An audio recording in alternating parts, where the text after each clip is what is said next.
everyone! I'm going to be reading your bedtime story tonight. My favorite authors are Victoria and Elizabeth Kahn, and I'm sure you've heard of their stories before. We have Pinkalicious, Silverlicious, Emeraldlicious, and my favorite of their books is Purplelicious, but it's actually at my classroom. Today I'm going to be reading the story, Pinkalicious, to you for your good night bedtime stories. Wearing some of my favorite jammies, Aladdin. So listen as I read. Pinkalicious by Victoria Kahn and Elizabeth Kahn. Pinkalicious. It was a rainy day, too wet to go outside. Mommy said, "Let's make cupcakes." "What color do you want?" "Pink," I said. "Pink, pink, pink." Mommy put in some pink. "More!" I cried. "More, more, more!" I gobbled up a couple of cupcakes while Mommy and I frosted them. They were so yummy, they were Pinkalicious. I offered one to Peter, my little brother, but he is very picky and didn't want to eat his, so I ate it. "Please, Mommy, can I have just one more?" I begged when I woke up from my nap. "You get what you get and you don't get upset," she said. But I got very upset. After dinner, I ate more cupcakes. Then I refused to go to bed. "Just one more pink cupcake and I'll go to sleep," I promised. Daddy waved a tired finger at me. "You have had enough."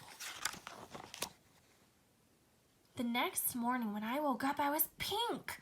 My face was pink, my hands were pink, and my belly was the color of a sunset. Daddy thought I had played with markers, so he gave me a bath. The pink did not come off. My hair was the color of raspberry sorbet. I cried because I was so beautiful. I even had pink tears. I put on my pink fairy princess dress and twirled in front of the mirror while Mommy speed dialed the pediatrician. "I'm Pinkerbell. Look at me. I'm Pinkerbell," I sang.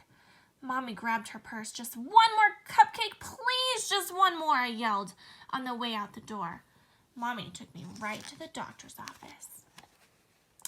Dr. Wink looked at me and said, "You have a very rare and acute case of pinkatitis. I guess that's not the worst thing that could happen. Just call me Pinkerella." Then Dr. Wink said, "For the next week, no more pink cupcakes, pink bubblegum, or pink cotton candy. Boo! To return to normal, you must eat a steady diet of green food." Yuck! On the way home, we stopped at the playground. My friend Allison was there, but she didn't see me because I blended in with the pink peonies. When I waved to Allison, a bumblebee landed on my nose. "Buzz off! I'm not a flower," I scolded the bee. Soon I was surrounded by bees, butterflies, and birds. "Mommy," I cried, "please take me home." When we left the playground, I asked Mommy if I could eat another pink cupcake when we got home. "Don't you remember what the doctor told you?" she said. "No more cupcakes." Peter tugged at my pink tails. "I wish I were pink like you," he said. He was green with envy. That night, I pretended to eat my dinner of mushy dark green vegetables. After everyone went to sleep, I sneaked into the kitchen, climbed onto a chair, and reached on my tippy toes to the top of the refrigerator where Mommy had hidden the cupcakes. I took just one more pink cupcake and ate it. Then I licked the pink cupcake wrapper clean. When I woke in the morning, I felt different. I ran to the mirror and peered at my reflection. I was a deeper pink than I had ever seen. In fact, I was no longer pink. I was red. "Oh no, not red," I screamed. I didn't want to be red. I should not have eaten that pink cupcake last night. I wanted to be myself again. I knew what I had to do. I opened the fridge, held my nose, and squeezed a bottle of icky green relish onto my tongue. I ate pickles, spinach, and olives, and okra.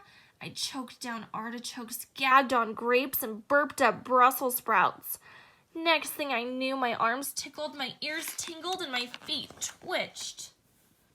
I was no longer red. I was no longer pink. I was me and I was beautiful. "So what happened to the rest of the cupcakes, Pinkalicious?" Daddy asked. Just then, Peter ran in and yelled, "Pinkaboo!" And the end.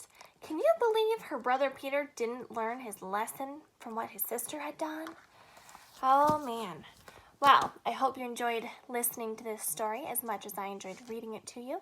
Make sure you guys are keeping up on your reading and stay tuned because in a couple weeks I'm going to be reading one of these to you. Have a good night. Sleep well.